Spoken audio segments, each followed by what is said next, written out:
is agreed to. Crown Pastoral Land Rent for Pastoral Leases Amendment Bill, third reading. Call on Government Orders of the Day numbers 3 to 5. Trade Safeguards Measures Bill, Committee Stage. Regulatory Reform Bill, Committee Stage. Airports Cost Recovery for Processing of International Travellers Bill, Committee Stage.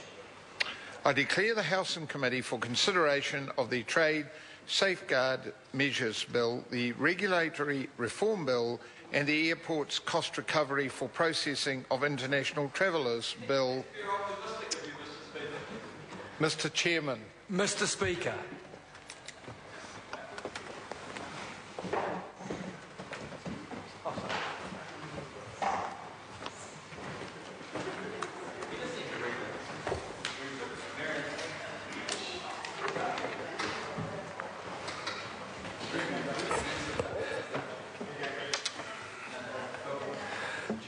The House is in committee to consider the Trade Safeguard Measures Bill, the Regulatory Reform Bill and the Airports Cost Recovery for Processing of International Travellers Bill.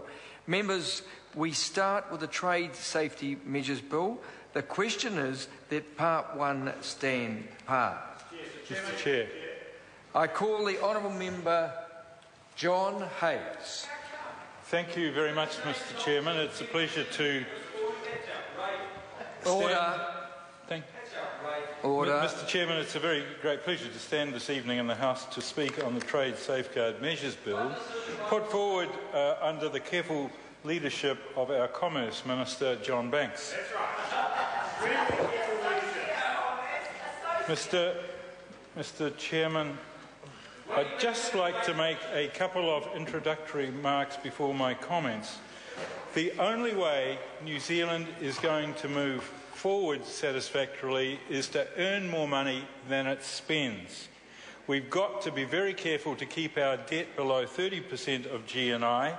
We have to lift savings and productivity, and I think that enhancing and growing our international trade links and opportunities is a key part of our plan to build a competitive and productive economy. That's right. This is one of the 4 objectives that we have in the government in this term of office.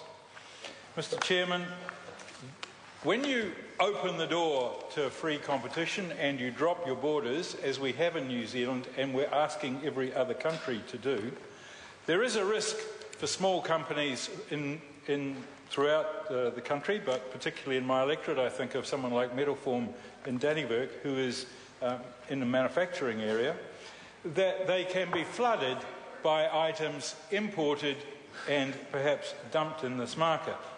So I think that the Commerce Minister has been particularly wise to design this draft legislation for the tariff and trade remedies policies so that our companies can operate in a more predictable environment and play an important role in providing New Zealand industries with confidence to invest and to grow and to compete, especially as tariffs are being reduced and eliminated under our free trade agreements.